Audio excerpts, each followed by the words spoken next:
ॐ श्री गणेशाय नमः। श्री सूर्य अष्टकम्। आदिदेव नमस्तुभ्यं प्रसीद मम भास्कर। दिवाकर नमस्तुभ्यं प्रभाकर नमोऽस्तु ते।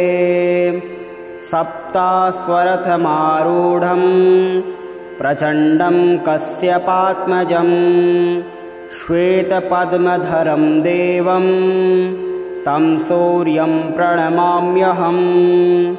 लोहितं रथमारूढं सर्वलोकपितामहं महापापहरं देवं तं सूर्यं प्रणमाम्यहम्। त्रैगुण्यं च महाशूरं ब्रह्मविष्णु महेश्वरं महापापहरं देवं तं सूर्यं प्रणमाम्यहम्। बृहतं तेजः पुञ्जं च वायुमाकाशमेव च प्रभुं च सर्वलोकानां तं सूर्यं प्रणमाम्यहम्। बन्धूकपुष्पसङ्काशं हारकुण्डलभूषितम् एकचक्रधरं देवं तं सूर्यं प्रणमाम्यहम्।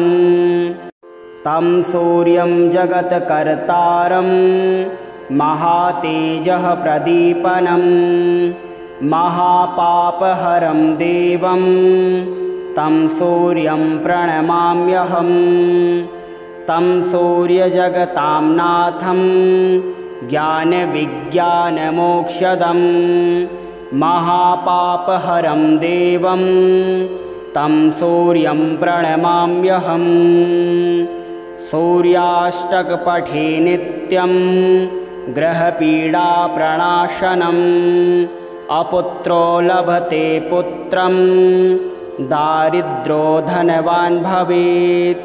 अमिषं मधुपानं च यः करोति रवेर्दिने 7 जन्म भवेत् रोगी जन्म जन्म दरिद्रता।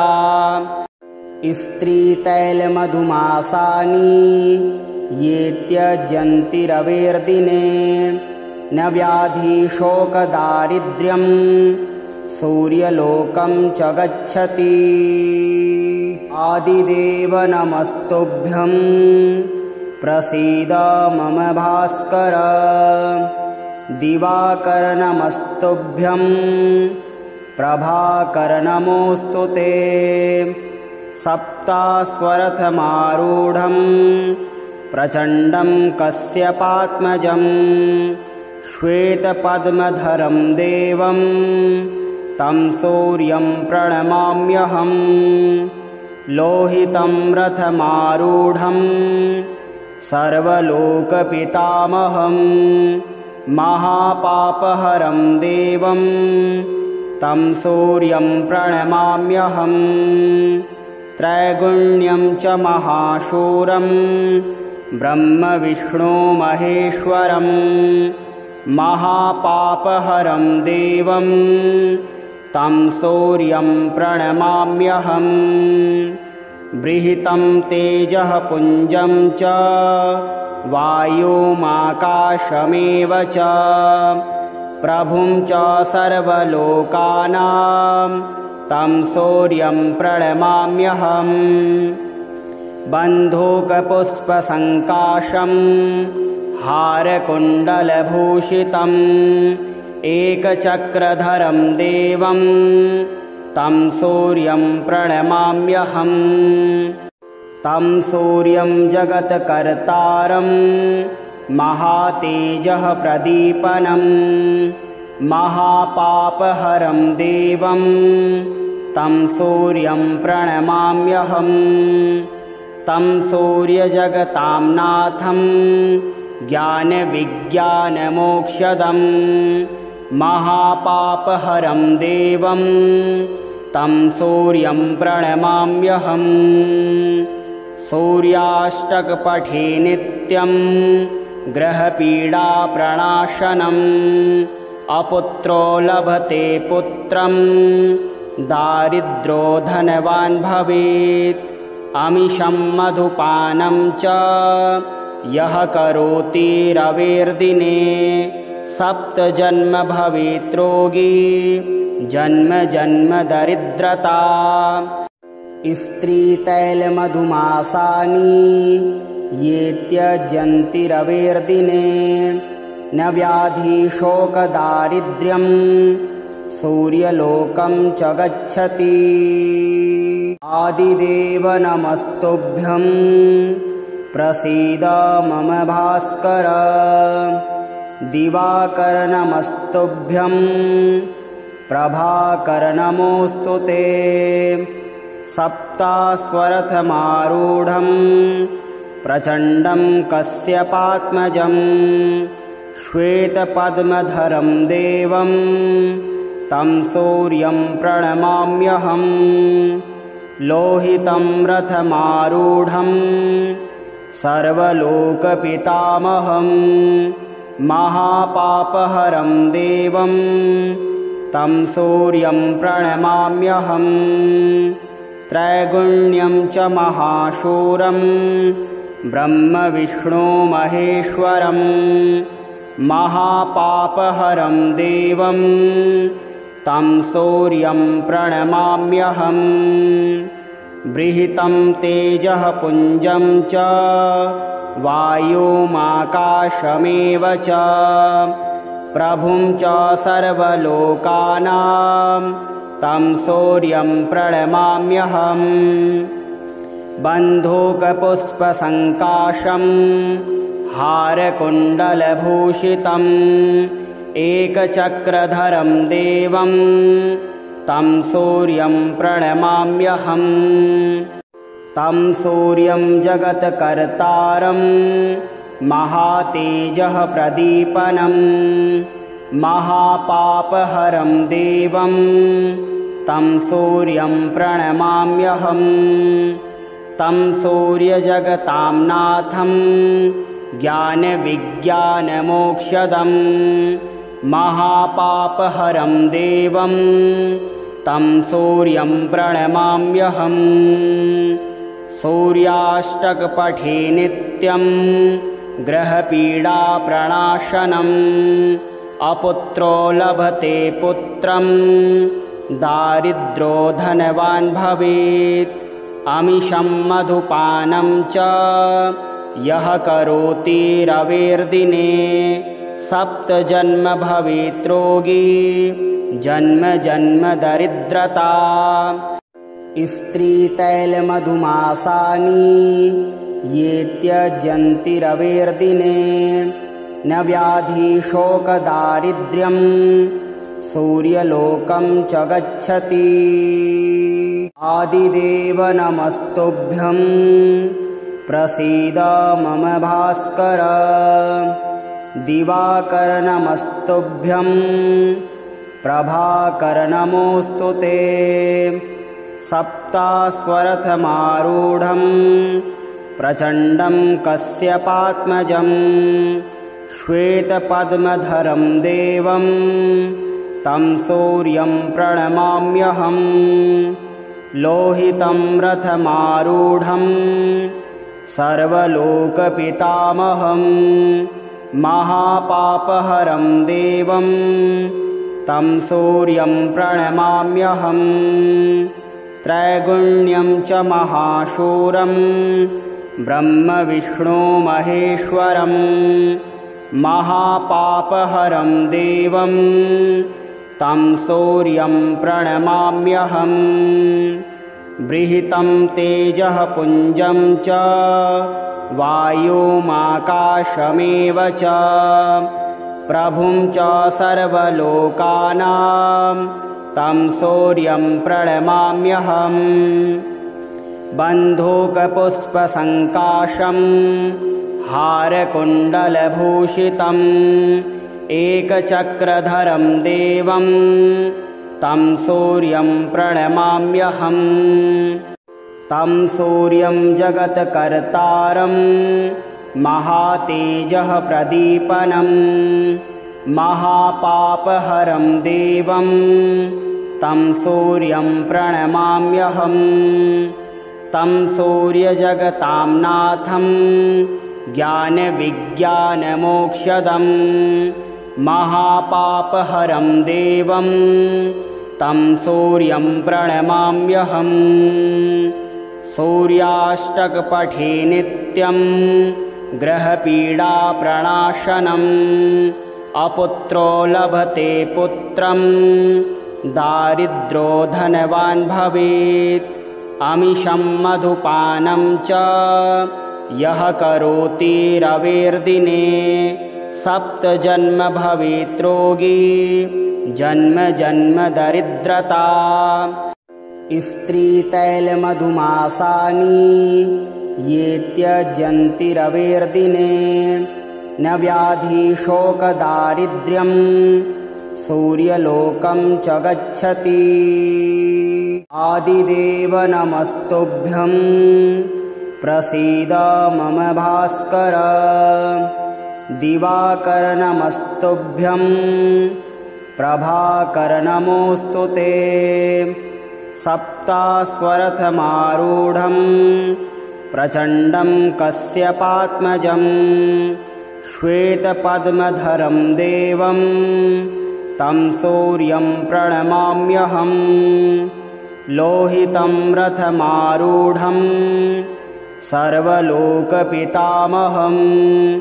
महापापहरं देवं तं सूर्यं प्रणमाम्यहं त्रैगुण्यं च महाशूरं ब्रह्मविष्णु महेश्वरं महापापहरं देवं तं सूर्यं प्रणमाम्यहं बृहतं तेजः पुञ्जं च वायुमाकाशमेव च प्रभुं च सर्वलोकानां तं सूर्यं प्रणमाम्यहं बन्धूकपुष्पसङ्काशं हारकुण्डलभूषितम् एकचक्रधरं देवं तं सूर्यं प्रणमाम्यहं तं सूर्यं जगत्कर्तारं महातेजः प्रदीपनं महापापहरं देवं तं सूर्यं प्रणमाम्यहं तं सूर्यजगतां नाथं ज्ञानविज्ञानमोक्षदं महापापहरं देवं तं सूर्यं प्रणमाम्यहं सूर्याष्टकपठे नित्यं ग्रहपीडाप्रणाशनम् अपुत्रो लभते पुत्रं दारिद्रो धनवान् भवेत् अमिषं मधुपानं च यः करोति रवेर्दिने सप्तजन्म भवेत् रोगी जन्म जन्म दरिद्रता स्त्रीतैलमधुमासानि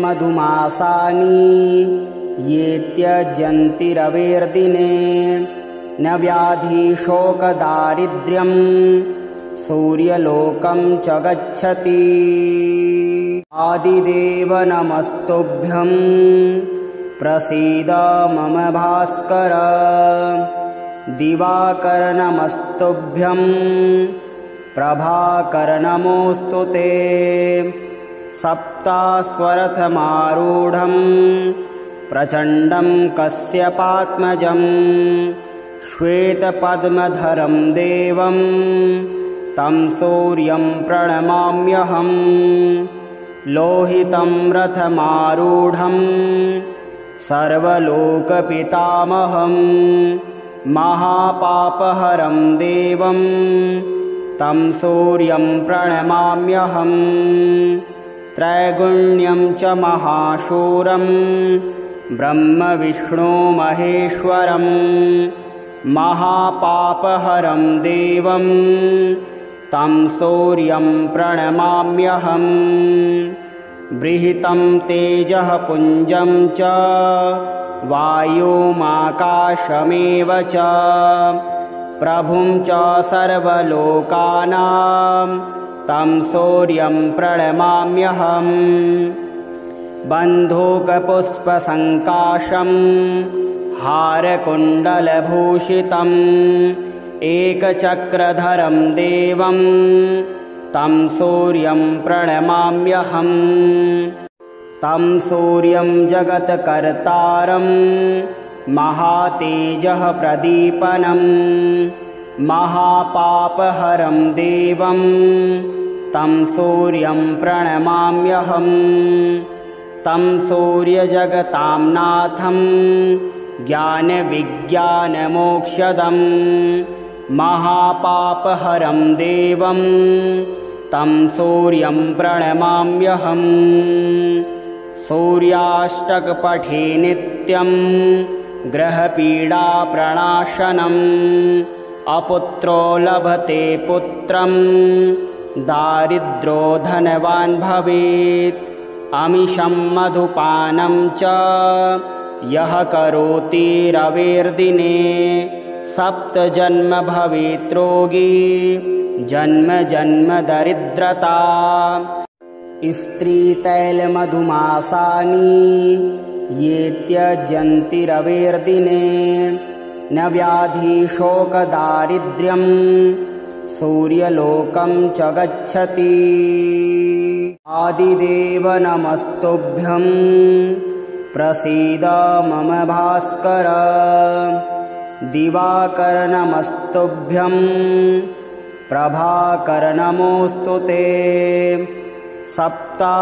सप्तास्वरथमारूढं प्रचण्डं कश्यपात्मजं श्वेतपद्मधरं देवं तं सूर्यं प्रणमाम्यहम् लोहितं रथमारूढं सर्वलोकपितामहं महापापहरं देवं तं सूर्यं प्रणमाम्यहम् त्रैगुण्यं च महाशूरं ब्रह्मविष्णुमहेश्वरं महापापहरं देवं तं सूर्यं प्रणमाम्यहम् बृहतं तेजः पुञ्जं च वायुमाकाशमेव च प्रभुं च सर्वलोकानां तं सूर्यं प्रणमाम्यहम् बन्धूकपुष्पसङ्काशं हारकुण्डलभूषितम् एकचक्रधरं देवं तं सूर्यं प्रणमाम्यहम् तं सूर्यं जगत्कर्तारं महातेजः प्रदीपनं महापापहरं देवं तं सूर्यं प्रणमाम्यहम् तं सूर्यजगतां नाथं ज्ञानविज्ञानमोक्षदं महापापहरं देवं तं सूर्यं प्रणमाम्यहम् सूर्याष्टकपठे नित्यं ग्रहपीडाप्रणाशनम् अपुत्रो लभते पुत्रं दारिद्रो धनवान् भवेत् अमिषं मधुपानं च यः करोति रवेर्दिने सप्तजन्म भवेत् रोगी जन्म जन्म दरिद्रता स्त्रीतैलमधुमासानि ये त्यजन्ति रवेर्दिने न व्याधिशोकदारिद्र्यं सूर्यलोकं च गच्छति आदिदेव नमस्तुभ्यं प्रसीद मम भास्कर दिवाकर नमस्तुभ्यं प्रभाकर नमोऽस्तु ते सप्तास्वरथमारूढं प्रचण्डं कश्यपात्मजं श्वेतपद्मधरं देवं तं सूर्यं प्रणमाम्यहम् लोहितं रथमारूढं सर्वलोकपितामहं महापापहरं देवं तं सूर्यं प्रणमाम्यहं त्रैगुण्यं च महाशूरं ब्रह्मविष्णु महेश्वरं महापापहरं देवं तं सूर्यं प्रणमाम्यहं बृहतं तेजः पुञ्जं च वायुमाकाशमेव च प्रभुं च सर्वलोकानां तं सूर्यं प्रणमाम्यहं बन्धूकपुष्पसङ्काशं हारकुण्डलभूषितम् एकचक्रधरं देवं तं सूर्यं प्रणमाम्यहं तं सूर्यं जगत्कर्तारं महातेजः प्रदीपनं महापापहरं देवं तं सूर्यं प्रणमाम्यहं तं सूर्यजगतां नाथं ज्ञानविज्ञानमोक्षदं महापापहरं देवं तं सूर्यं प्रणमाम्यहं सूर्याष्टकपठे नित्यं ग्रहपीडाप्रणाशनम् अपुत्रो लभते पुत्रं दारिद्रो धनवान् भवेत् अमिषं मधुपानं च यः करोति रवेर्दिने सप्तजन्म भवेत् रोगी जन्म जन्म दरिद्रता स्त्रीतैलमधुमासानि ये त्यजन्ति रवेर्दिने न व्याधिशोकदारिद्र्यं सूर्यलोकं च गच्छति आदिदेव नमस्तुभ्यं प्रसीद मम भास्कर दिवाकर नमस्तुभ्यं प्रभाकर नमोऽस्तु ते सप्तास्वरथमारूढं प्रचण्डं कश्यपात्मजं श्वेतपद्मधरं देवं तं सूर्यं प्रणमाम्यहं लोहितं रथमारूढं सर्वलोकपितामहं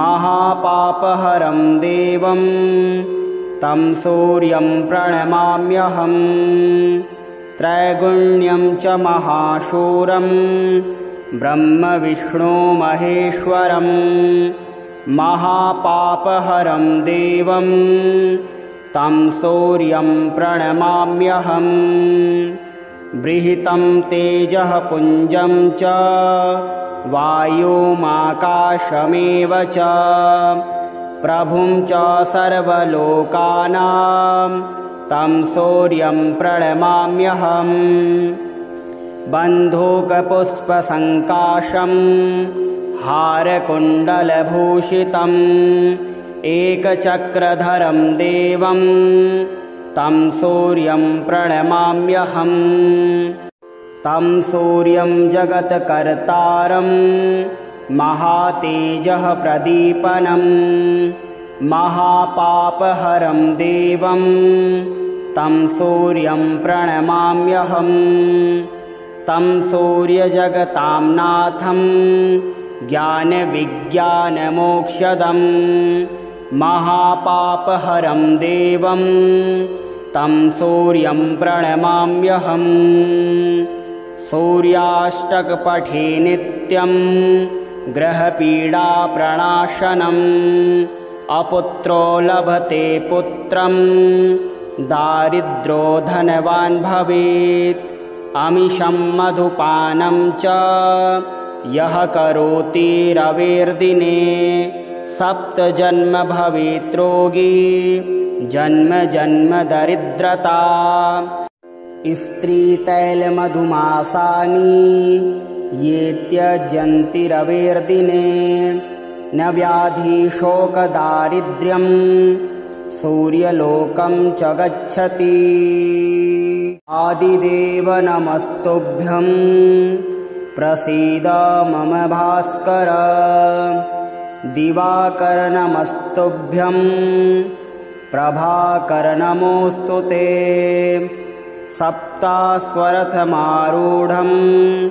प्रचण्डं कश्यपात्मजं श्वेतपद्मधरं देवं तं सूर्यं प्रणमाम्यहं लोहितं रथमारूढं सर्वलोकपितामहं महापापहरं देवं तं सूर्यं प्रणमाम्यहं त्रैगुण्यं च महाशूरं ब्रह्मविष्णु महेश्वरं महापापहरं देवं तं सूर्यं प्रणमाम्यहं बृहतं तेजः पुञ्जं च वायुमाकाशमेव च प्रभुं च सर्वलोकानां तं सूर्यं प्रणमाम्यहं बन्धूकपुष्पसङ्काशं हारकुण्डलभूषितम् एकचक्रधरं देवं तं सूर्यं प्रणमाम्यहं तं सूर्यं जगत्कर्तारं महातेजः प्रदीपनं महापापहरं देवं तं सूर्यं प्रणमाम्यहं तं सूर्यजगतां नाथं ज्ञानविज्ञानमोक्षदं महापापहरं देवं तं सूर्यं प्रणमाम्यहं सूर्याष्टकपठे नित्यं ग्रहपीडाप्रणाशनम् अपुत्रो लभते पुत्रं दारिद्रो धनवान् भवेत् अमिषं मधुपानं च यः करोति रवेर्दिने सप्तजन्म भवेत् रोगी जन्म जन्म दरिद्रता स्त्रीतैलमधुमासानि ये त्यजन्ति रवेर्दिने न व्याधिशोकदारिद्र्यं सूर्यलोकं च गच्छति आदिदेव नमस्तुभ्यं प्रसीद मम भास्कर दिवाकर नमस्तुभ्यं प्रभाकर नमोऽस्तु ते सप्तास्वरथमारूढं प्रचण्डं कश्यपात्मजं श्वेतपद्मधरं देवं तं सूर्यं प्रणमाम्यहं लोहितं रथमारूढं सर्वलोकपितामहं महापापहरं देवं तं सूर्यं प्रणमाम्यहं त्रैगुण्यं च महाशूरं ब्रह्मविष्णु महेश्वरं महापापहरं देवं तं सूर्यं प्रणमाम्यहं बृहतं तेजः पुञ्जं च वायुमाकाशमेव च प्रभुं च सर्वलोकानां तं सूर्यं प्रणमाम्यहं बन्धूकपुष्पसङ्काशं हारकुण्डलभूषितम् एकचक्रधरं देवं तं सूर्यं प्रणमाम्यहं तं सूर्यं जगत्कर्तारं महातेजः प्रदीपनं महापापहरं देवं तं सूर्यं प्रणमाम्यहं तं सूर्यजगतां नाथं ज्ञानविज्ञानमोक्षदं महापापहरं देवं तं सूर्यं प्रणमाम्यहं सूर्याष्टकपठे नित्यं ग्रहपीडाप्रणाशनम् अपुत्रो लभते पुत्रं दारिद्रो धनवान् भवेत् अमिषं मधुपानं च यः करोति रवेर्दिने सप्तजन्म भवेत्रोगी जन्म जन्म दरिद्रता। स्त्रीतैलमधुमासानि ये त्यजन्ति रवेर्दिने न व्याधि शोकदारिद्र्यं सूर्यलोकं च गच्छति। आदिदेव नमस्तुभ्यं प्रसीद मम भास्कर। दिवाकर नमस्तुभ्यं प्रभाकर नमोऽस्तु ते। सप्तास्वरथमारूढं प्रचण्डं कश्यपात्मजं श्वेतपद्मधरं देवं तं सूर्यं प्रणमाम्यहम्। लोहितं रथमारूढं सर्वलोकपितामहं महापापहरं देवं तं सूर्यं प्रणमाम्यहम्। त्रैगुण्यं च महाशूरं ब्रह्मविष्णु महेश्वरं महापापहरं देवं तं सूर्यं प्रणमाम्यहम्।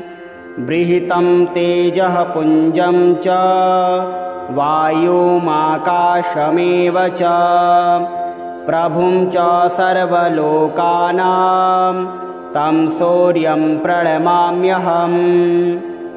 बन्धूकपुष्पसङ्काशं हारकुण्डलभूषितम् एकचक्रधरं देवं तं सूर्यं प्रणमाम्यहम्। तं सूर्यं जगत्कर्तारं महातेजः प्रदीपनं महापापहरं देवं तं सूर्यं प्रणमाम्यहम्।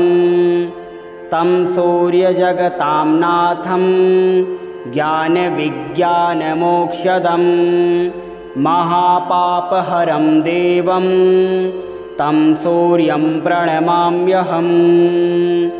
सूर्याष्टकपठे नित्यं ग्रहपीडाप्रणाशनम् अपुत्रो लभते पुत्रं दारिद्रो धनवान् भवेत्। अमिषं मधुपानं च यः करोति रवेर्दिने सप्तजन्म भवेत्रोगी जन्म जन्म दरिद्रता। स्त्रीतैलमधुमासानि ये त्यजन्ति रवेर्दिने न व्याधि शोकदारिद्र्यं सूर्यलोकं च गच्छति। आदिदेव नमस्तुभ्यं प्रसीद मम भास्कर। दिवाकर नमस्तुभ्यं प्रभाकर नमोऽस्तु ते। सप्तास्वरथमारूढं प्रचण्डं कश्यपात्मजं श्वेतपद्मधरं देवं तं सूर्यं प्रणमाम्यहम्। लोहितं रथमारूढं सर्वलोकपितामहं महापापहरं देवं तं सूर्यं प्रणमाम्यहम्। त्रैगुण्यं च महाशूरं ब्रह्मविष्णु महेश्वरं महापापहरं देवं तं सूर्यं प्रणमाम्यहम्। बृहतं तेजः पुञ्जं च वायुमाकाशमेव च प्रभुं च सर्वलोकानां तं सूर्यं प्रणमाम्यहम्। बन्धूकपुष्पसङ्काशं हारकुण्डलभूषितम् एकचक्रधरं देवं तं सूर्यं प्रणमाम्यहम्। तं सूर्यं जगत्कर्तारं महातेजः प्रदीपनं महापापहरं देवं तं सूर्यं प्रणमाम्यहम्। तं सूर्यजगतां नाथं ज्ञानविज्ञानमोक्षदं महापापहरं देवं तं सूर्यं प्रणमाम्यहम्। सूर्याष्टकपठे नित्यं ग्रहपीडाप्रणाशनम्। अपुत्रो लभते पुत्रं दारिद्रो धनवान् भवेत्।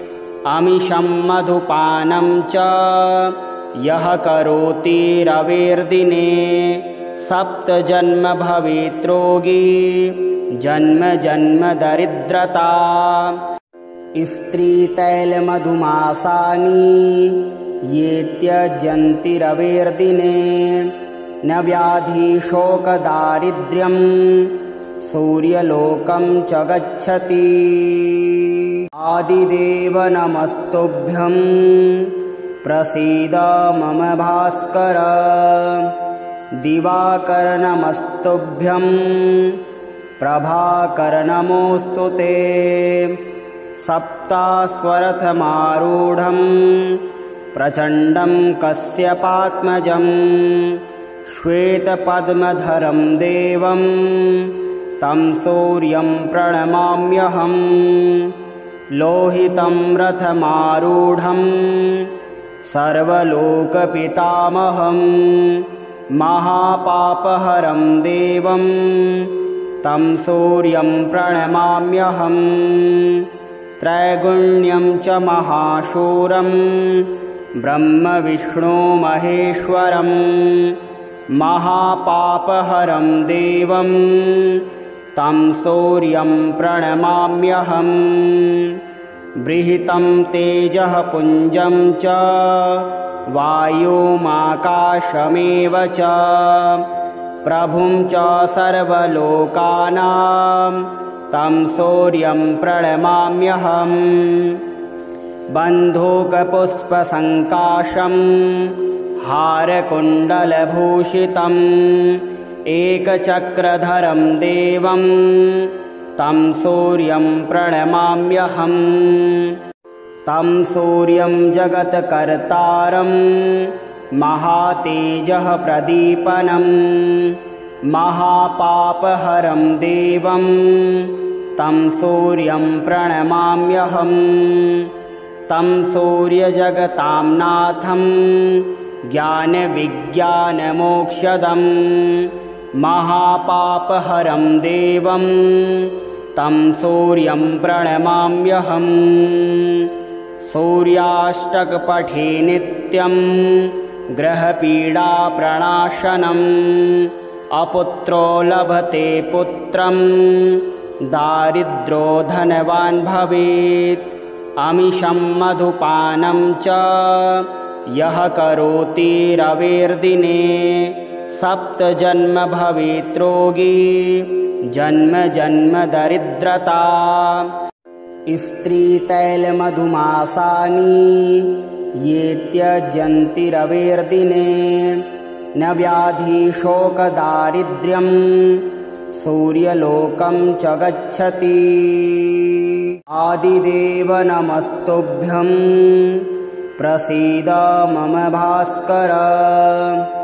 दिवाकर नमस्तुभ्यं प्रभाकर नमोऽस्तु ते। सप्तास्वरथमारूढं प्रचण्डं कश्यपात्मजं श्वेतपद्मधरं देवं तं सूर्यं प्रणमाम्यहम्।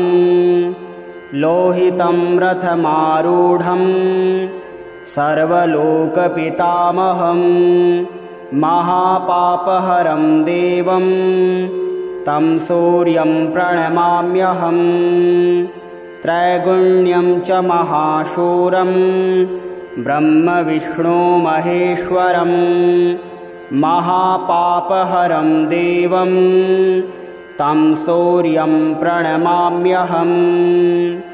बृहतं तेजः पुञ्जं च वायुमाकाशमेव च प्रभुं च सर्वलोकानां तं सूर्यं प्रणमाम्यहम्। बन्धूकपुष्पसङ्काशं हारकुण्डलभूषितम्